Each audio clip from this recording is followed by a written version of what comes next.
The brakes screamed against wet asphalt. Nala's truck slid 3 feet before stopping, headlights cutting through rain like knives through black silk. Her hands gripped the steering wheel so hard her knuckles turned gray.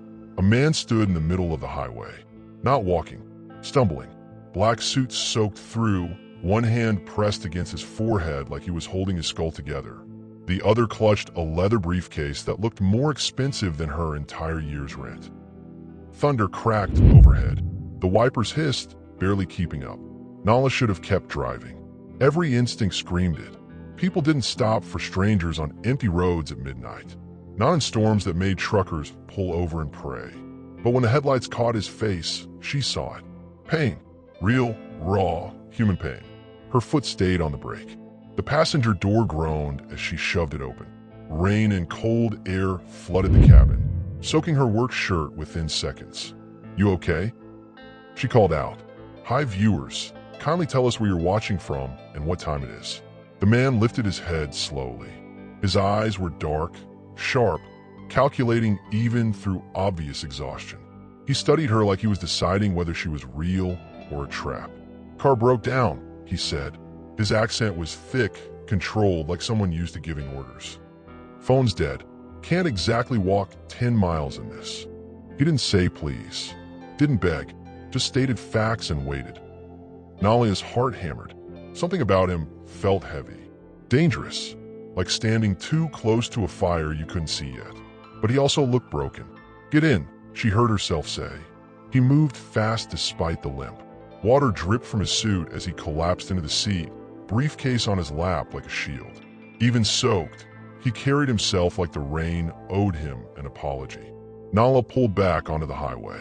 Silence filled the truck except for thunder and the rhythmic thump of wipers. She glanced at him sideways. His jaw was tight, eyes scanning the mirrors every few seconds. "You're not from around here," she said. His mouth twitched, almost a smile. "That obvious? People out here don't wear $1,000 shoes in a hurricane." This time he did smile, but pain hid behind it. "You don't ask many questions. You look like a man who's got answers he doesn't want to share." He turned his head, studying her with an intensity that made her hands tighten on the wheel. Most rich men she'd cleaned for the Ridgeview estate looked at her like furniture with a mop. This man looked at her like she'd surprised him. "Drop me at the gas station up ahead," he said slowly. "Someone can pick me up from there." His tone shifted, careful, measured, like he was testing whether she could be trusted. "You sure?" Nala asked. "A lot of weird folks out tonight." He exhaled through his nose. "Tonight, I might be the weird one." She didn't argue. 10 minutes later, fluorescent lights from the gas station cut through the storm. Nala pulled up to the pump. The man opened the door but paused. "For what it's worth," he said quietly, "you could have left me on that road." "I know, and you still stopped." "I know." He looked at her again, really looked, like he was memorizing her face for a reason she couldn't understand. "Kindness is expensive," he said. "Not many people invest in it anymore." Before Nala could respond, headlights blazed behind them. A black SUV rolled up, silent and fast. 2 men stepped out, eyes sharp, movements precise. One opened the back door. "Boss," he said. Nala's blood went cold. "Boss." The man stepped out without looking back. The SUV swallowed him whole and disappeared into the rain. Nala sat frozen, rain drumming on the roof. Her hands shook. What did I just do? She didn't know the storm had just delivered her future. And by morning, her entire life would crack wide open. Who would you stop for in a storm like that? Someone you don't know? Someone who looks dangerous? Drop your answer below. Nala barely slept. Her alarm went off at 5:30. She dragged herself out of bed, still wearing yesterday's damp clothes. Her brother Jamal was asleep on the couch, oxygen tank humming beside him. Medical bills stacked on the kitchen table like a wall she'd never climb over. She couldn't lose her job at Ridgeview Estate. Not today. Not ever. The drive through dawn felt wrong. The storm had cleared, but the air tasted metallic, like something sharp was coming. When she reached the estate gates, they swung open automatically. The mansion loomed ahead, all white marble and tall windows that reflected nothing but her old truck's rust. She parked in the service lot and walked through the back entrance. Other staff moved quietly through the halls, eyes down, voices low. Nobody wanted to be noticed here. Nala clocked in and grabbed her cleaning cart. She had 30 minutes to prep the banquet hall before the morning shift supervisor arrived. But when she turned the corner, Miranda Coates was already there, standing in the hallway, arms crossed, tablet in hand, smile sharp as glass. "Nala Brooks," Miranda said, voice dripping with false sweetness. "My office. Now." Nala's stomach dropped.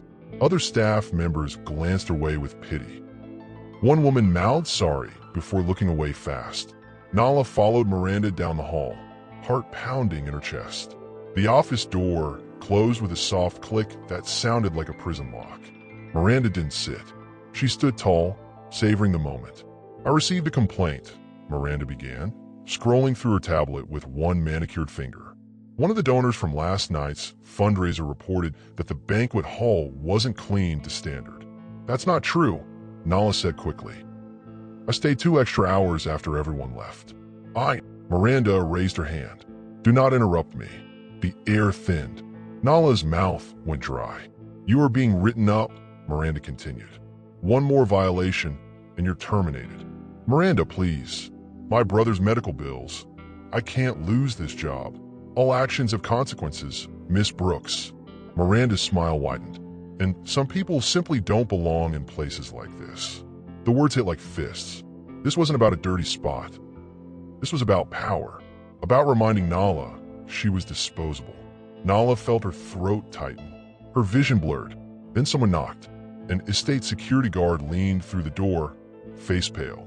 "Miss Coates," he said nervously, "you have visitors requesting immediate access." Miranda frowned.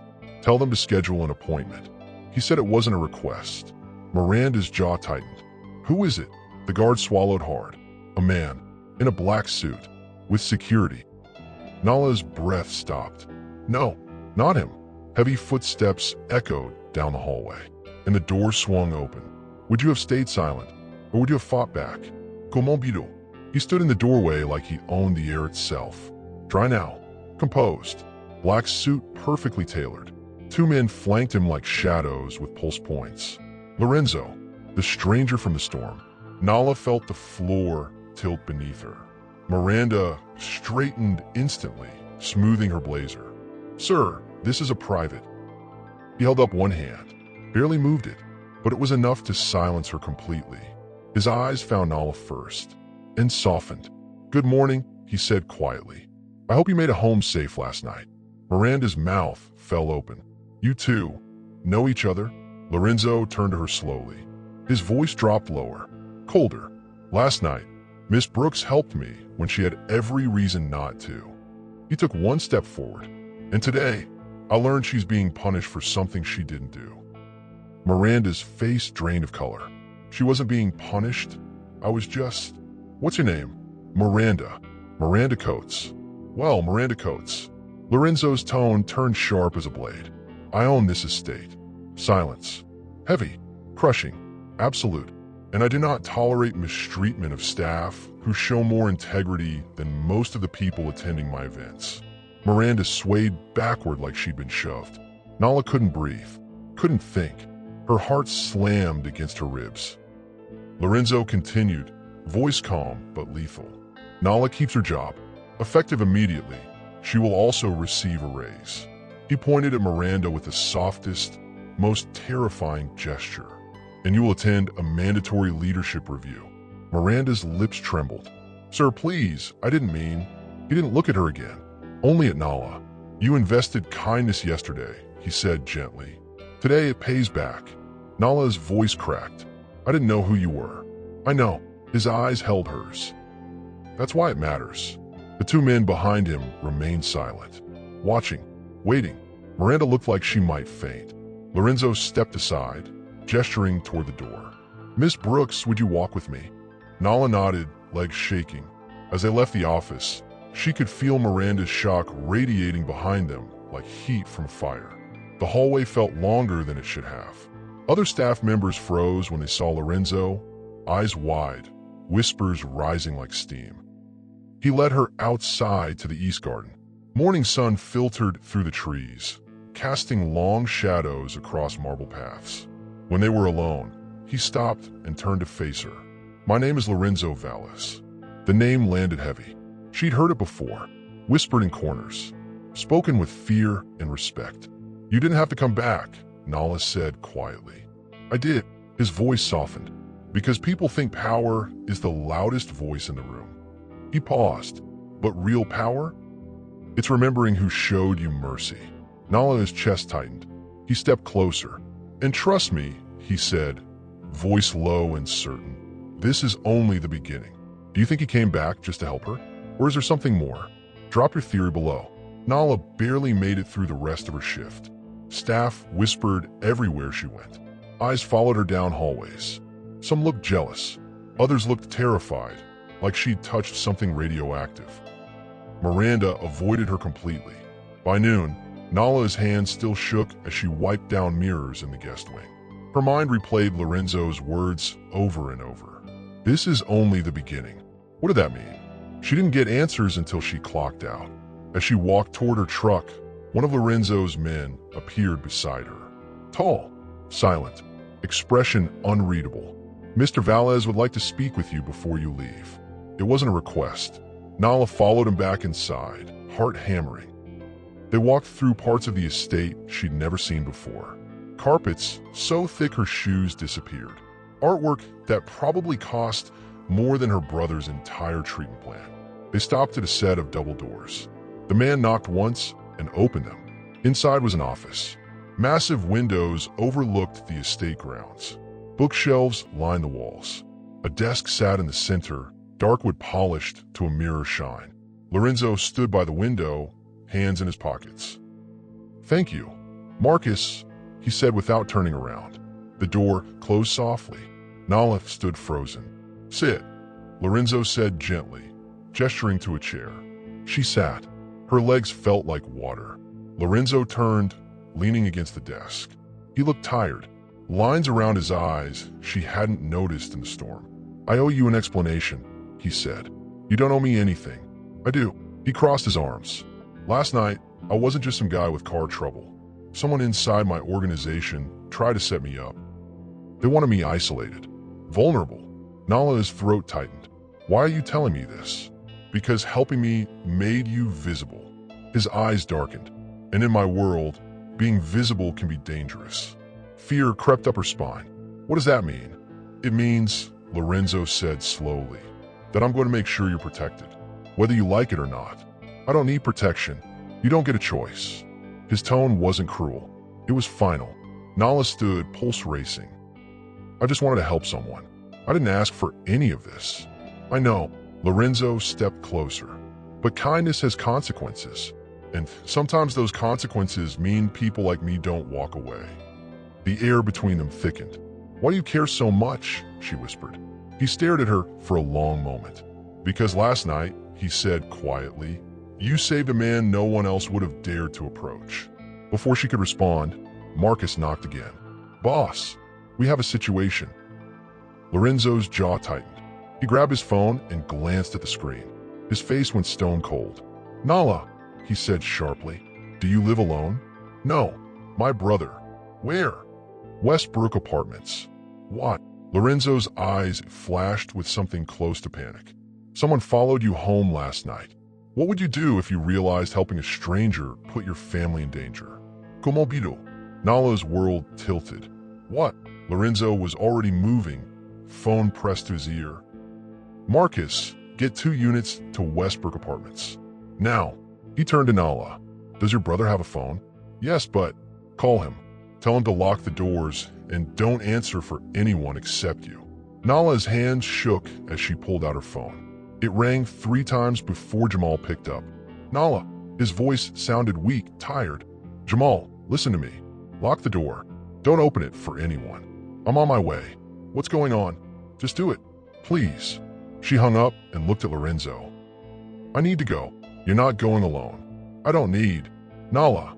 His voice cut through her panic like steel. "You don't understand. The people who try to take me down don't leave loose ends. And right now, you're a loose end." Her chest tightened. Then why didn't they just? Because they didn't know who you were yet. But they do now. Terror flooded her veins. Lorenzo grabbed his jacket. Marcus, bring the car around. We're leaving now. Minutes later, Nala sat in the back of the black SUV, Lorenzo beside her. The city blurred past the tinted windows. Her mind raced. This wasn't real. This couldn't be real. How long have you known? She asked quietly. Since this morning. My security team flagged a vehicle near your apartment complex last night. Same one that was trailing me before the storm. Nala felt sick. I'm sorry, Lorenzo said, voice softened now. I never wanted you caught in this. But I am. Yes. The SUV pulled up to her apartment building. 2 other black cars were already there, men in dark suits scanning the area. Lorenzo got out first. Marcus opened Nala's door. Stay close to me, Lorenzo said. They walked up the stairs to the 3rd floor. Nala's hands fumbled with her keys. She pushed the door open. Jamal, her brother, sat on the couch, oxygen tank beside him, eyes wide. What's going on? Who are these people? Nala knelt beside him. It's okay. We're okay. Lorenzo stood in the doorway, scanning the small apartment. His eyes lingered on the medical bills stacked on the table, the peeling wallpaper, the leaking ceiling stain in the corner. He looked back at Nala. Pack a bag, he said quietly. Both of you. What? You're not staying here tonight. We can't just leave. Nala. Lorenzo stepped closer. His voice dropped. Please. There was something in his tone. Not command. Not power. Desperation. Nala looked at Jamal, then back at Lorenzo. Where are we going?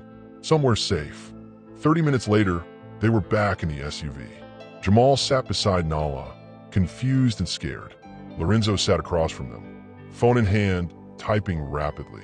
The car drove through the city, then into the hills. The estates up here had gates taller than trees. They pulled into a private driveway. A modern house sat at the end, all glass and stone and security lights. This is your place? Nala asked. One of them.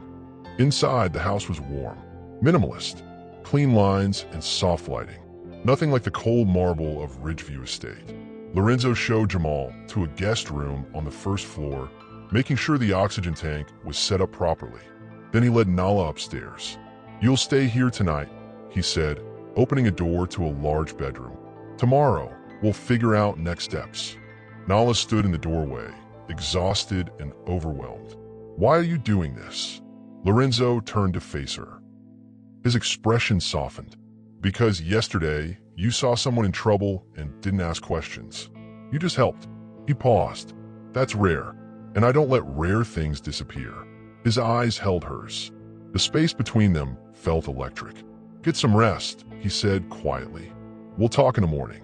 He turned to leave, but Nala's voice stopped him. Lorenzo. He looked back. Thank you. He nodded once, then closed the door. Nala sat on the edge of the bed, heart still racing. Outside, city lights glittered like stars. She thought about the storm, the stranger, the choice she made, and wondered if her life would ever be the same. Would you trust someone like Lorenzo to protect you? Or would you run? Drop your answer below. Nala woke to sunlight slicing through floor-to-ceiling windows. For 3 seconds, she forgot where she was. Then memory crashed back. The storm. Lorenzo. The danger. She sat up fast, heart pounding. Someone knocked softly. Come in, she said, voice hoarse. Lorenzo pushed the door open, carrying a tray. Coffee, toast, fresh fruit arranged like art. Your brother's awake, he said. He's eating downstairs with Marcus. Nala blinked. Marcus is feeding my brother? Marcus has a soft spot for kids. Don't tell anyone. She almost smiled. Lorenzo set the tray on a nightstand and sat in the chair by the window. Morning light cut across his face, making him look younger. Tired, but younger. How long have you been awake? Nala asked. A while. Did you sleep at all? He shrugged. Sleep's optional when people want you dead. The words landed heavy. Nala wrapped her hands around the coffee mug. Warmth spread through her fingers. What happens now? Now, Lorenzo said slowly. I make sure whoever's targeting me knows you're off limits. How? By keeping you close. His eyes met hers, closer than they can reach. Something in his tone made her chest tighten. "You don't owe me this," she said quietly. "Stop saying that. It's true." Lorenzo leaned forward, elbows on his knees. "You know what I've learned in my line of work? Most people only help when there's something in it for them. Money, power, leverage." He paused. "But you stopped in a storm for a stranger who looked like trouble. No questions, no angle." Nala looked down at her coffee. "I just did what anyone would do." "No." His voice dropped. "You did what almost no one would do. And that's why I'm not walking away." The silence stretched between them like a bridge neither knew how to cross. "How long have you been carrying everything alone?" Lorenzo asked suddenly. The question hit her like a punch. Nala's throat tightened. "Since my mom died. 3 years. And your brother? Lung disease. Born with it. He needs treatments twice a week. The insurance doesn't cover half of it." Lorenzo's jaw clenched. "And you're working 2 jobs. 3, actually.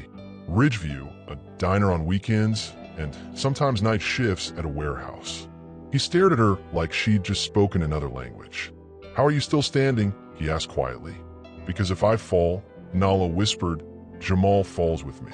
Lorenzo stood and walked to the window. His hands slipped into his pockets. For a long moment, he said nothing. Then he turned back. "That ends today." "What?" "The jobs, the stress, the fear of losing everything." His voice was calm, but absolute. "I'm taking care of it." Nala stood fast. "I don't need charity." "It's not charity. It's investment." "In what?" He stepped closer. Close enough she could see gold flecks in his dark eyes. "In someone who reminded me what integrity looks like." Her breath caught. The air between them shifted. Heavier. Charged. Lorenzo's phone buzzed. He glanced at it and his expression hardened. "We have a problem. If someone powerful wanted to protect you, would you let them? Or would pride get in the way?" "Comment your answer." The black sedan pulled up outside Nala's apartment complex just after sunset. 2 men got out. One carried a briefcase. The other had his hand inside his jacket. They weren't there to talk. Marcus watched from across the street, phone pressed to his ear. "Boss, they're here." Lorenzo's voice crackled through. "Don't engage. Just follow." "Copy."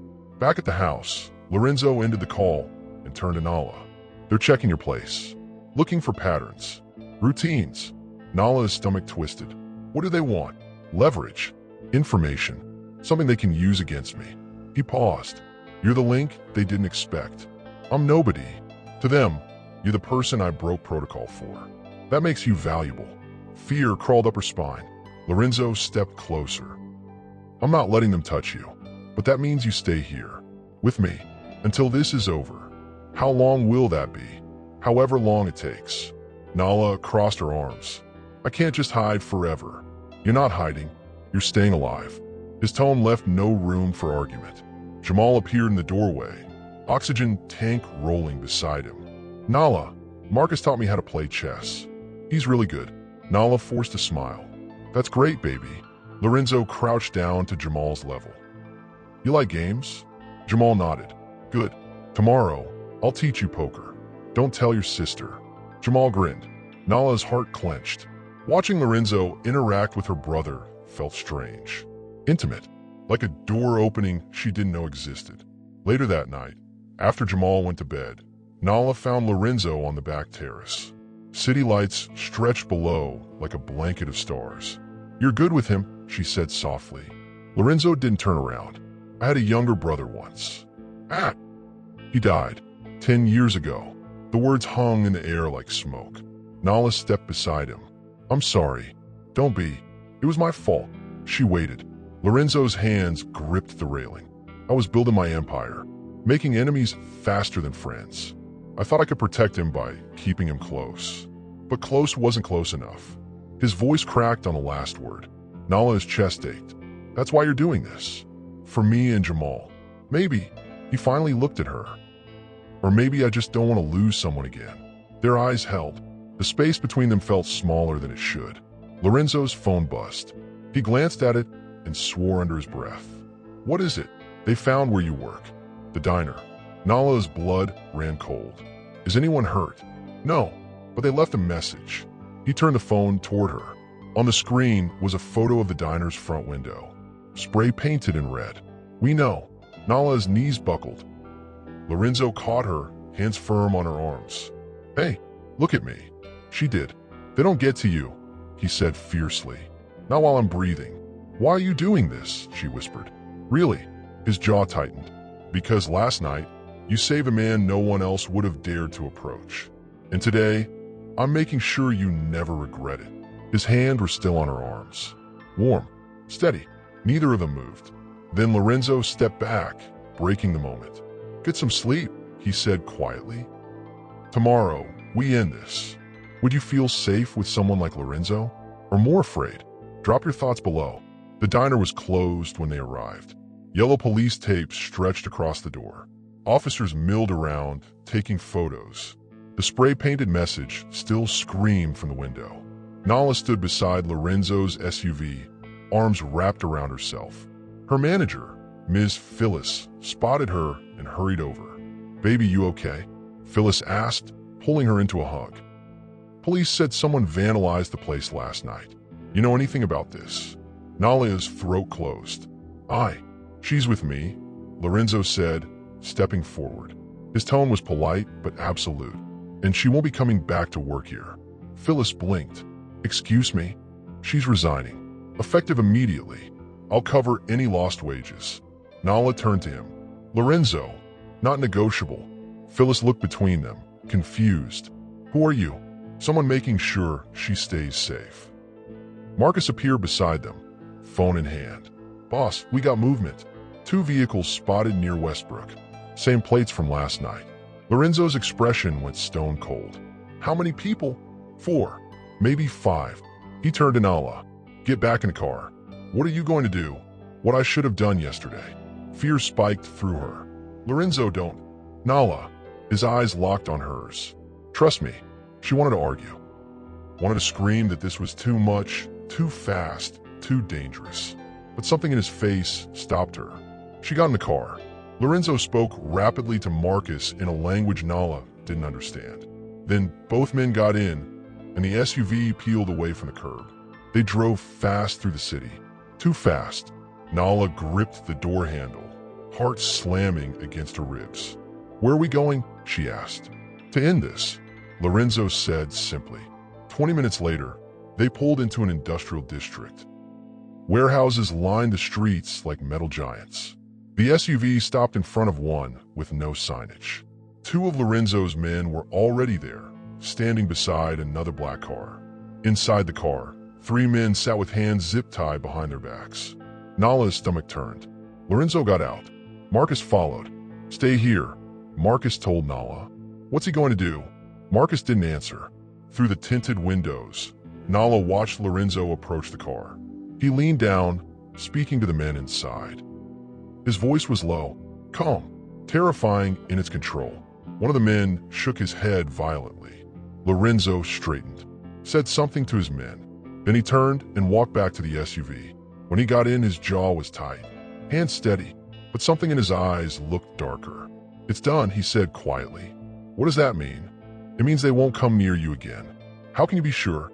"Because I made sure they understood what happens if they do."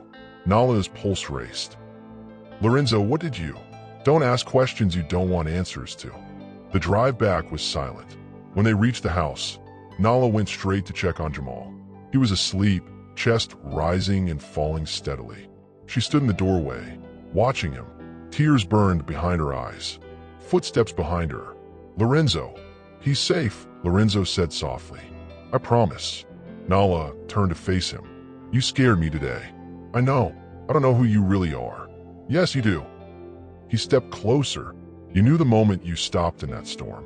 Her breath hitched. "You saw someone in trouble," Lorenzo continued, voice dropping, "and you didn't run. Even though every instinct told you to." He paused. "That's who I am too. Someone who doesn't run when people I care about are in danger. You barely know me. I know enough." The space between them felt electric. Lorenzo reached up slowly, like he was giving her time to pull away. His hand brushed her cheek. Gentle. Warm. "You're safe now," he whispered. "I swear it." Nala's heart hammered. Then his phone rang. Lorenzo pulled back, jaw clenching. He answered, "What?" His face went pale. When he hung up and looked at Nala. "We have to go. Now." "What happened?" "Someone just tried to break into my estate." Ridgeview. Nala's blood froze. "Miranda, what would you do if the danger followed you everywhere?" "Como pido?" The estate gates were surrounded by police cars when they arrived. Officers stood outside, radios crackling. Nala's heart pounded as Lorenzo pushed through the crowd, Marcus and 2 other men flanking him. Inside, the marble halls felt colder than usual. Staff huddled in corners, whispering. Security guards moved quickly, checking doors and windows. Miranda stood near the main office, face pale, hands shaking. When she saw Lorenzo, she rushed forward. "Mr. Valles, I'm so sorry. I don't know how they got in." Lorenzo held up a hand. "Where?" "The East Wing." They triggered the alarm, but by the time security arrived, they were gone. What were they looking for? Miranda hesitated. "Your office." They went straight for it. Lorenzo's jaw tightened. He turned to Marcus. "Lock down the building. No one in or out until I say." Marcus nodded and disappeared. Lorenzo started toward his office. Nala followed. "You should wait here," he said without looking back. "No." He stopped and turned. "Nala, I'm not sitting in a corner while you walk into danger." His eyes softened, just for a second. Then he nodded. The office door was open. Papers scattered across the floor. Desk drawers pulled out. Filing cabinets emptied. But nothing looked broken, just searched. Lorenzo walked slowly around the room, eyes scanning every detail. "They weren't here to steal," he said quietly. "They were looking for something specific." "What?" "Information. Files. Proof." "Of what?" Lorenzo didn't answer. He crouched beside the desk and ran his hand along the underside. Then he stopped. His fingers found something. He pulled out a small device. Black. Metallic. Blinking red. "A bug," Nala whispered. Lorenzo's face went hard. "They've been listening." "For how long?" "Long enough." He crushed the device in his hand and stood. "This was never about you," Lorenzo said, voice tight. "It was about getting to me, and they used you to do it." Guilt flooded Nala's chest. "I'm sorry." "Don't." Lorenzo stepped closer. "This is on me. I brought you into this. I chose to stop, and I chose to come back." Their eyes held. The air felt too thick to breathe. Lorenzo's phone buzzed. He glanced at it and exhaled slowly. "They found who planted the bug." "Who?" "Someone inside my organization. Someone I trusted." Nala's stomach twisted. "What are you going to do?"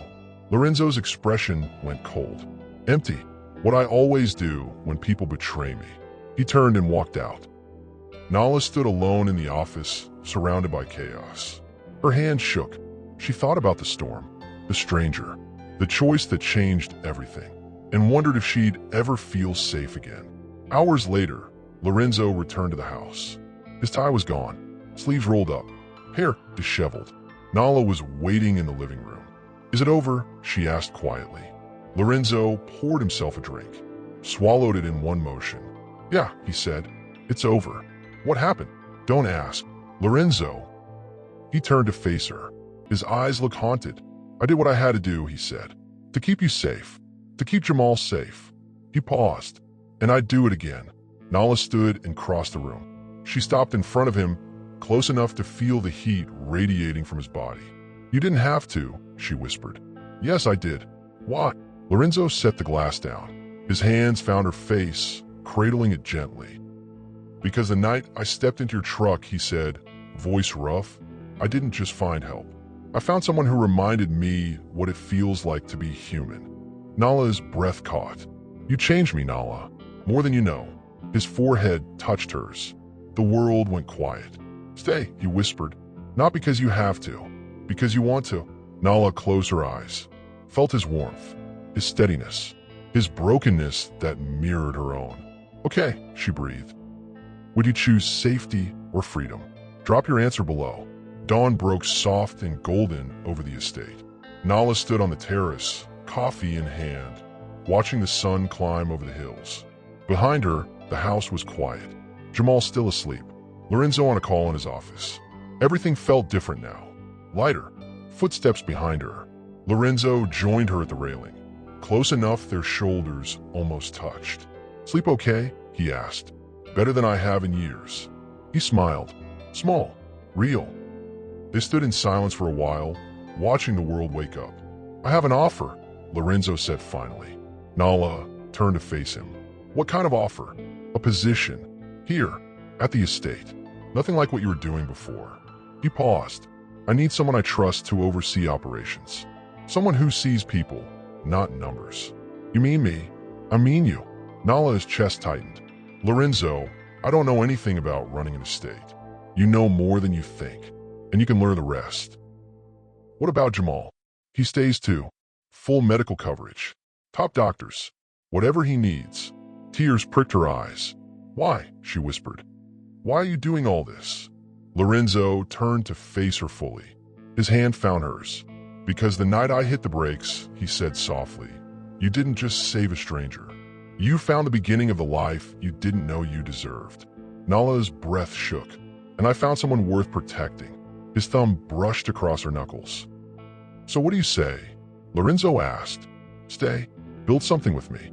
Something better than what we had before." Nala looked out at the estate. The gardens. The future stretching before her like an open road. She thought about the storm. The fear. The leap of faith that changed everything. Then she looked back at Lorenzo. "Okay," she said. "I'll stay." His smile broke like sunrise. "Good," he said quietly, "because I wasn't planning on letting you go." The moment stretched between them. Warm. Full. Alive. Nala squeezed his hand, and for the first time in years, she felt something she thought she'd lost forever. Hope. "So what do you think? Did Nala make the right choice? Should she have stayed or walked away?" Drop your answer in the comments below. And if this story moved you, hit that subscribe button and turn on notifications so you never miss the next chapter. We've got more stories coming that will inspire you, challenge you, and remind you that one act of kindness can change everything. Share your thoughts, inspire others, and let's keep this conversation going. See you in the next one.